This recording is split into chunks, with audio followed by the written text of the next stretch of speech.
Ser Podcast. Las 8 de Hoy por Hoy en Ser Podcast. Hola, muy buenos días. La semana empieza con los ojos puestos en Murcia después de la tragedia de este fin de semana en una zona de ocio que deja de momento 13 personas muertas y 5 desaparecidas. Y yo comencé a llamarlos y no me contestaron, ninguno.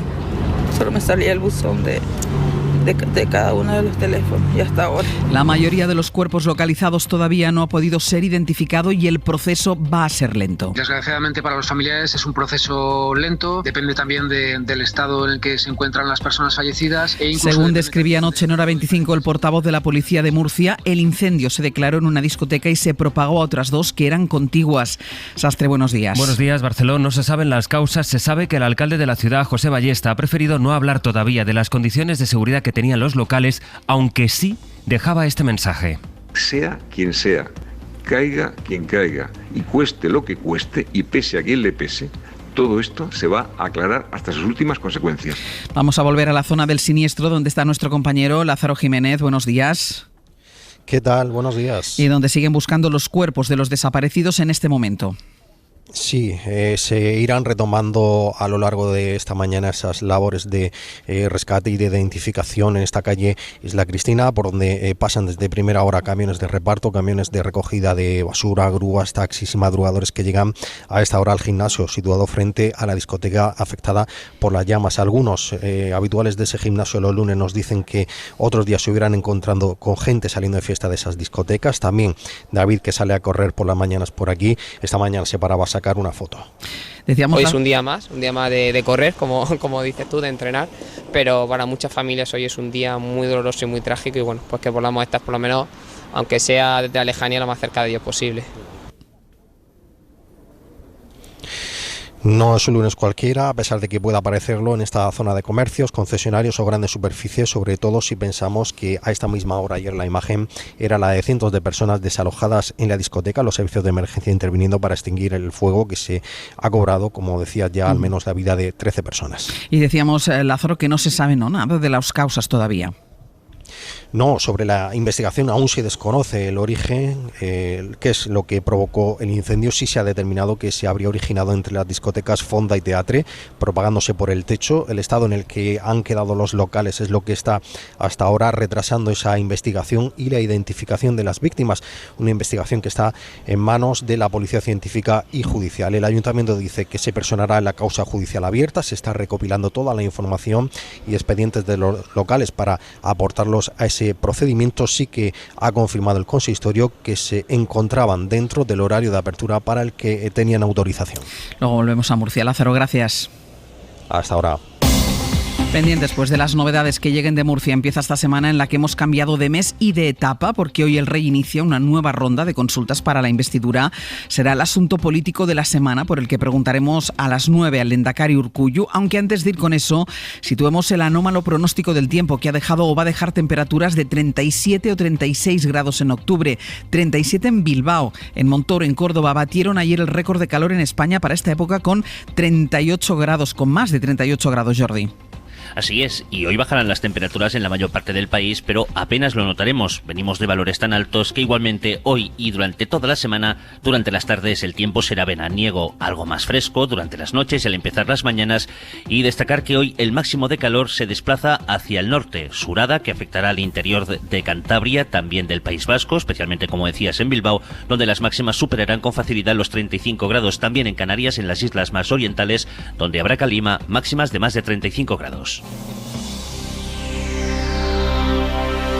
conflicte amb l'estat espanyol només es pot resoldre votant. L'amnistia, per sí sola, no resol el conflicte. Con la amnistía no basta, dijo ayer Pere Aragonés en su discurso por el aniversario del 1 de octubre, en el que volvió a reclamar un referéndum. Había expectación por saber lo que decían tanto Aragonés como Puigdemont. Y ninguno de los dos llegó a decir aquello que sus partidos sí aprobaron por escrito el viernes en el Parlamento, que el referéndum que piden sea la condición para apoyar la investidura. L'1 d'octubre és un colossal exemple de resiliència i de resistència. I amb aquestes eines... Hablaron del referéndum y de la amnistía del 1 de octubre como un ejemplo de resiliencia, decía aquí Puigdemont, que pidió a Esquerra que no malvenda, dijo, lo que aseguran que han logrado hasta ahora. Dijeron que no renuncian a esos objetivos, pero no los explicitaron como requisito para apoyar a un gobierno durante estos actos que movilizaron a las bases independentistas, aunque la verdad es que la manifestación, que tuvo más gente, reunió apenas a unas 4.000 personas en Barcelona, es decir, muchísima menos gente que en otras convocatorias. En todo caso, es con los ecos de estas manifestaciones con los que hoy la política empieza una nueva etapa. Fracasada la investidura de Feijóo, el rey inicia la ronda de consultas que probablemente terminará mañana con la designación de Pedro Sánchez como candidato. Esta va a ser la 10ª ronda de consultas de Felipe VI. Significa que en sus 9 años como rey ha hecho ya tantas rondas de consultas como hizo su padre Juan Carlos I en 39 años de reinado. Con Felipe ha habido 5 elecciones generales, con el rey emérito hubo 10 en casi 4 décadas. Inma Carretero, buenos días. ¿Qué tal? Buenos días. Ha llegado para el PSOE el momento en el que tendrá que explicar lo que está negociando y en ese momento el partido ha buscado el cierre de filas con Sánchez tras las críticas de la vieja guardia. Si Ferraz quiere blindar a Pedro Sánchez en esta negociación, así lo dijo el sábado la número 2, María Jesús Montero, y por eso ayer exhibieron ese apoyo del poder territorial del PSOE de todos los secretarios provinciales, incluidos los de las federaciones de García Paje y Javier Lambán. El expresidente Zapatero ya ha firmado ese manifiesto con recados a la vieja guardia y que apuesta por la convivencia, la palabra sobre la que Pedro Sánchez quiere cimentar el acuerdo político de su investidura. No menciona la amnistía con la que cuentan los independentistas y para la que se prepara el PSOE. Las negociaciones se van a intensificar a partir de ahora. Están convencidos de que habrá gobierno, aunque no saben cuánto tiempo necesitan Junts y Esquerra para ir rebajando sus posiciones. Por lo pronto, el PSOE no tiene previsto todavía fijar la fecha de la investidura. El presidente en funciones comparecerá mañana en la Moncloa tras la audiencia con el rey prevista para las 10 de la mañana. Inma, gracias. A vosotros. Nueva etapa también para Feijóo. Mariela Rubio, buenos días. ¿Qué tal? Muy buenos días. Que sin descartar que haya una repetición electoral va preparando a los suyos para que, si hay legislatura, sea un infierno para Sánchez. Sí, así se lo transmitió Feijóo a sus diputados y senadores en la reunión a puerta cerrada que mantuvo con ellos el pasado viernes, antes de la sesión de investidura. Según han confirmado a la cadena SER varios de los asistentes, el líder del PP animó a los suyos diciendo que a Sánchez se le ha encarecido la investidura y que si no hay repetición electoral, la legislatura será insufrible para el PSOE y el PP debe hacerla todavía más cuesta arriba. Estaremos a 4 votos de sacar adelante nuestras iniciativas en el Congreso, recordó a los suyos, sugiriendo que PNV y Junts, tras las elecciones vascas y catalanas, podrían sumarse al bloque de la derecha en varias votaciones, principalmente en materia económica. Mientras tanto, la consigna sigue siendo apretar con la amnistía y el referéndum, como hacía ayer el número 3 del partido, Elías Bendodo. Sánchez tiene que aclarar, a oído de todos los españoles, cuáles son esos detalles técnicos sobre la amnistía que está negociando con los independentistas, tal como confirma Esquerra Republicana de Cataluña. Sánchez tiene que aclarar cuándo, cómo y de qué forma se va a encajar en la Constitución un referéndum de autodeterminación en Cataluña. Mañana martes, tras la reunión de Feijóo con el rey, el PP prepara a Ángel su primera demostración de fuerza en el Senado. Exhibirá su mayoría absoluta llevando al Pleno para su votación una moción reprobando, es textual, toda negociación para la investidura que implique la amnistía expresa o velada como contrapartida. Hasta luego, Mariela. Hasta luego. Hoy por hoy noticias. SER Podcast. Hoy empieza la ronda de consultas del rey, pero también hoy empieza un pleno relevante en el Tribunal Constitucional. Los magistrados tienen que decidir si es constitucional la reforma legal que aprobó el Congreso para limitar la capacidad del Poder Judicial mientras esté en funciones. Le impide hacer nuevos nombramientos. De hecho, mientras dure su interinidad, el Constitucional avalará esa reforma de la ley, según los argumentos que nos adelanta Miguel Ángel Campos. La mayoría del Pleno, según fuentes próximas al Tribunal de Garantías, rechazará todas las tachas de inconstitucionalidad de la derecha y la ultraderecha a la ley y defenderá la ponencia de la magistrada María Luisa Balaguer, quien recalca que esta norma nace obligada por una anomalía, el incumplimiento del mandato constitucional de renovar cada 5 años al órgano de gobierno de los jueces, un bloqueo a la renovación propiciado por el PP desde 2018. Ante esta situación, el Pleno reconocerá al legislador la potestad necesaria no solo para desarrollar las funciones propias del Poder Judicial, sino incluso para establecer un régimen excepcional aplicable de forma transitoria, tal y como sucede con esta ley. La mayoría del Pleno rechazará que la ley atente contra la independencia de los jueces o suponga una injerencia del poder legislativo en el judicial, y recalca que las cámaras no solo tienen el poder, sino el deber de renovar al poder judicial cuando concluye su mandato quinquenal marcado por la Constitución. Y apenas estamos empezando el mes de octubre y en lo que llevamos de año se han producido ya más asesinatos por violencia de género que en todo el año pasado. Han sido asesinadas 50 mujeres en nuestro país. Ayer se confirmó como crimen machista el atropello de una mujer de 41 años en el municipio de Valde, Santo Domingo, en Toledo, cometido presuntamente por su marido que conducía el coche. De copiloto en ese vehículo iba un concejal del PP en Alcabón, otro municipio de Toledo, que ha sido imputado por un posible delito de encubrimiento. Este edil ha dimitido y el alcalde de su pueblo ha emitido un comunicado para decir que dimite por razones personales y para ofrecer al concejal toda la ayuda que necesite. Toledo, Cristina López Huerta, buenos días. Buenos días. El ayuntamiento informa de que esta persona ha presentado la renuncia voluntaria a su cargo por motivos personales, como decís. Entendemos y respetamos su decisión, reza textualmente. Le mostramos todo nuestro apoyo y le brindamos toda la ayuda que necesite, lo firma el alcalde José Congosto. El juez le ha enviado a prisión provisional, comunica de sin fianza, por encubrir al marido de la víctima, un hombre que dio positivo por alcoholemia aquel día y que contaba con antecedentes por violencia machista. Está acusado de homicidio en este ámbito por atropellar a la mujer cuando ésta regresaba andando a casa por la carretera tras haber mantenido una discusión en un bar, según varios testigos. Sandra deja varios hijos huérfanos que ya están recibiendo la atención de la Junta de Comunidades de Castilla-La Mancha, que se personará como acusación particular en el caso. Además, hoy declaran Alexia Putellas, Irene Paredes y Misa Rodríguez ante el juez de la Audiencia Nacional que está investigando a Luis Rubiales. Las tres campeonas del mundo van a contar su versión sobre las presuntas coacciones que recibió Jenny Hermoso para decir que el beso con Rubiales sí fue consentido. Dos de ellas van a comparecer por videoconferencia, la tercera lo va a hacer de manera presencial. El próximo día 10 declara como investigado Jorge Vilda. En el mapa para entender el mundo, Argentina. Empecemos por la verdad.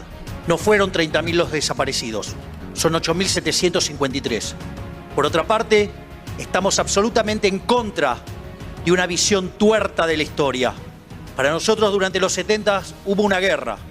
El país va a votar el próximo día 22 en las presidenciales y el candidato que mejor quedó en las anteriores primarias, el que va a marcar, y ya lo está haciendo desde luego esta campaña, es el ultra Javier Milei, que esta misma madrugada ha llevado así este discurso sobre la versión tuerta, dice, de la historia al debate preelectoral con los 5 aspirantes a la presidencia de Argentina. De Milei hablaba en ese mismo debate Miriam Bregman, que es la candidata del Frente de Izquierdas. Milei es un empleado de los grandes empresarios que han ganado millones en estos años, algunos viviendo del Estado, y con él esperan ganar mucho más.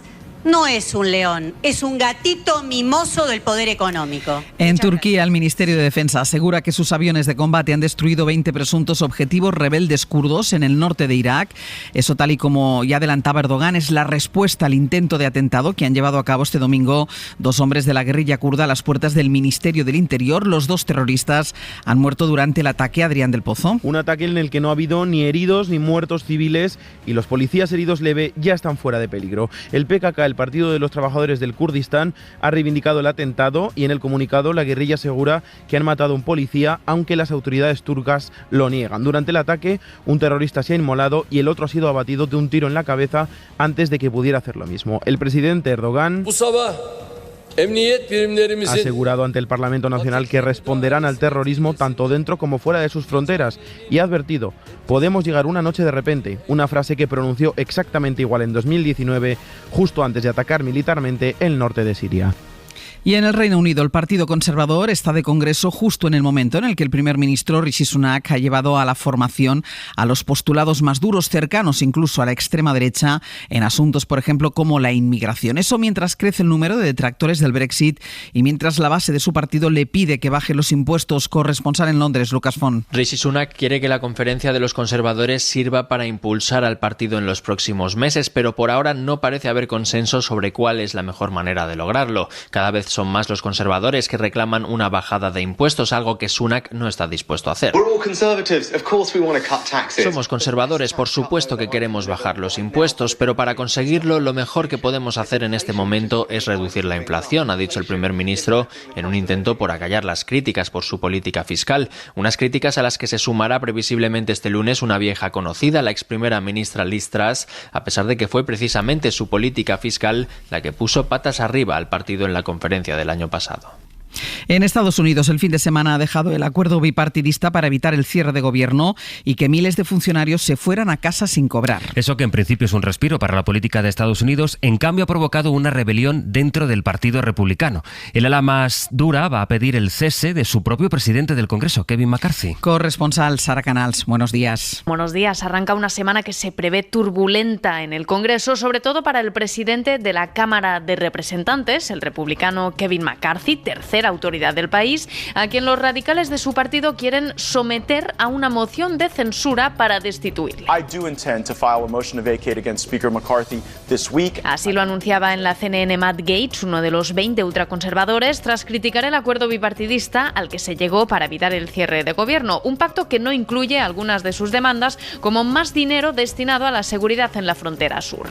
McCarthy, por su parte, aseguraba confiado que sobrevivirá, que está preparado y que el acuerdo del sábado es lo más conservador posible. Así que el Capitolio seguirá esta semana siendo uno de los focos de atención. Basta con una mayoría simple para cesar a McCarthy, que por otro lado no puede permitirse perder más de 4 votos republicanos. Los demócratas volverán a ser clave y podrían tener la llave para garantizar su continuidad o propiciar un cambio de liderazgo. Y aquí en España, todavía en la agenda, hoy va a comenzar el juicio contra una red que adulteraba el gasóleo y defraudó hasta 6 millones de euros. Lo vendían en buena parte del país, defraudaron esa cantidad millonaria porque no pagaban impuestos ni especiales, ni el IVA, ni tampoco el de sociedades. Y en 10 minutos el abierto. Mesa de análisis que compartiremos junto a Antón Losada, Cristina Monge y Carlos Navarro Antolín. Para no perderte ningún episodio, síguenos en la aplicación o la web de la SER, Podium Podcast o tu plataforma de audio favorita.